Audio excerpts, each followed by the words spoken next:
intramuscular, intravenous, and arterial sampling and injection sites.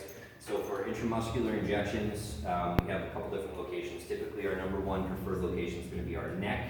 This is called the xyborg triangle, and it's bordered by the cervical vertebrae on the bottom part, and then dorsally it's bordered by the nuchal ligament, which you can feel the demarcation between the muscle and the nuchal ligament.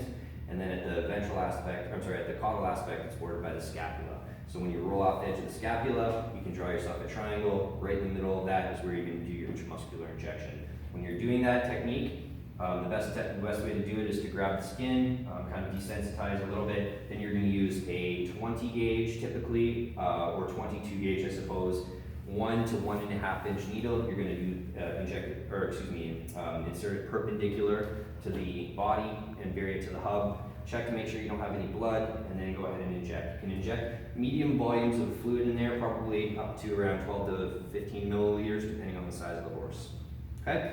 Second injection muscle is going to be your pectoral muscles.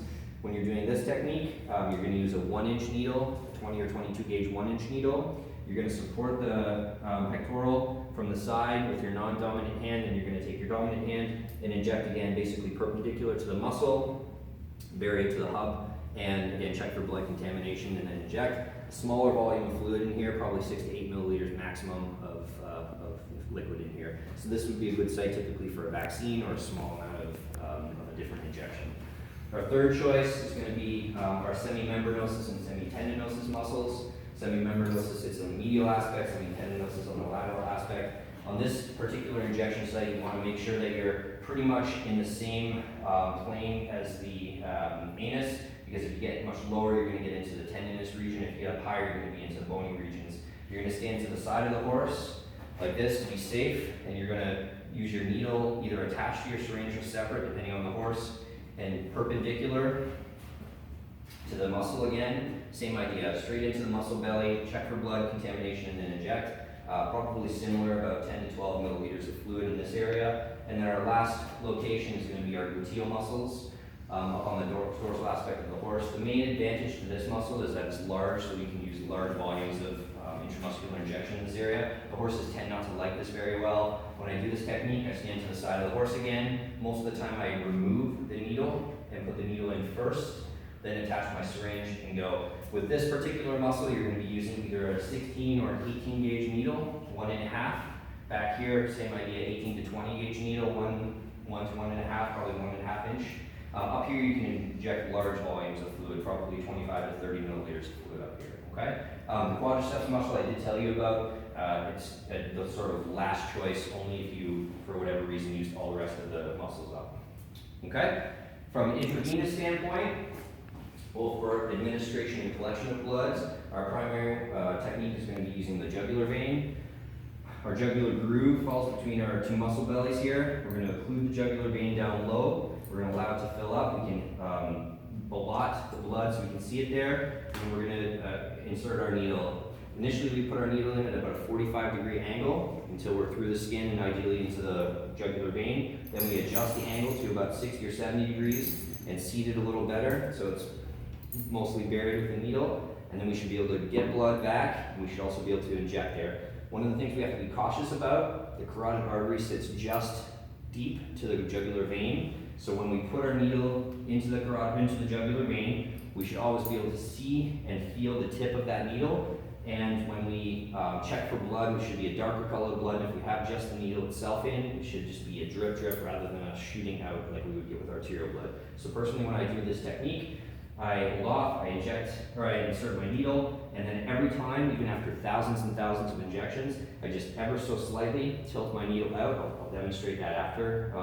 so I can see my tip of my needle on there, okay? Jugular vein, again, good for collection, good for administration, number one choice for our catheterization, okay? Second vein that we can use is going to be our saphenous vein, our cephalic vein on the medial aspect of the front leg. You can palpate it, and this is a good vessel for a sort of secondary choice for catheterization. You cannot administer quite as large volumes of fluid therapy here, but if both of our jugular veins have been blown, this is a decent vein for catheterization. We would use this vein for regional perfusion of the front limb. Theoretically, you could also sample from this vein if you needed to. Again, if the jugular veins, for example, have thrombosed. That's, I guess, all really about to say about that vessel. The third choice would be your lateral thoracic vein. Your lateral thoracic vein, you're not going to be able to see, or generally you're not going to be able to palpate, but you can see it with an ultrasound. This is often the second choice for catheterization if the jugular veins are thrombosed. With a ultrasound guidance, you can insert a catheter in there, administer large volumes of fluid therapy.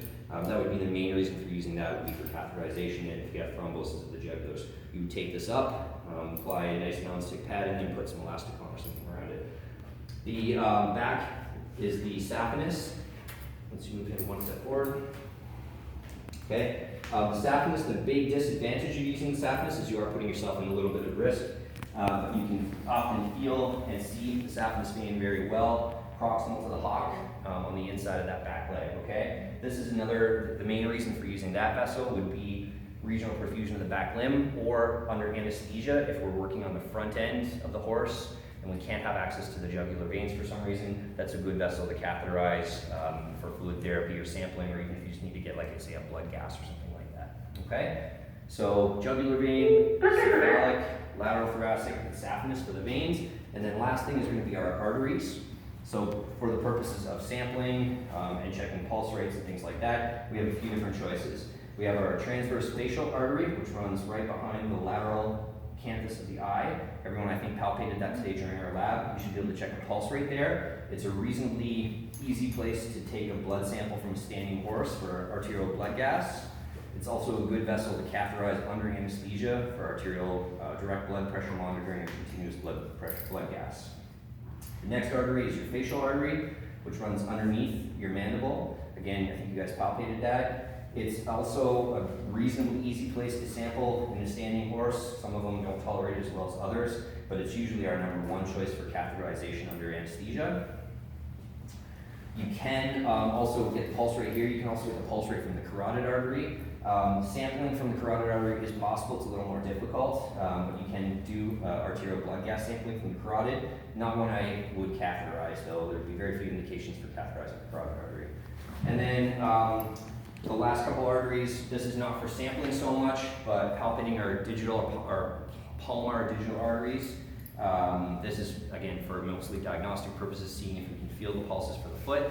But then on the back leg, both on foals and on adults under anesthesia, we can sample from the plantar metatarsal artery, which runs on the back of the cannon bone.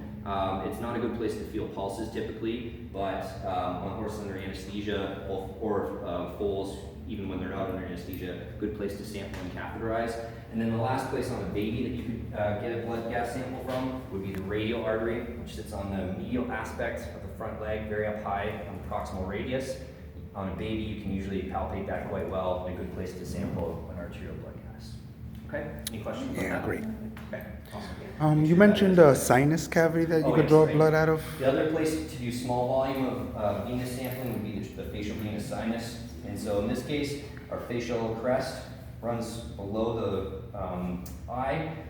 In order to find the spot for this, you would put a finger on the medial canthus and a finger on the lateral canthus of the eye. Basically right where your fingers come together, just below the facial crest sits a sinus. You use a 25 or maximum 22 gauge needle, about 5/8 to 1 inch, and put it straight in. They usually tolerate really well, and we can usually get 1 or 2 milliliters of blood that way. Often we would use that for a packed cell volume, lactate levels, sometimes glucose levels, those type of things. Awesome. Okay. Thank you, sir. Good.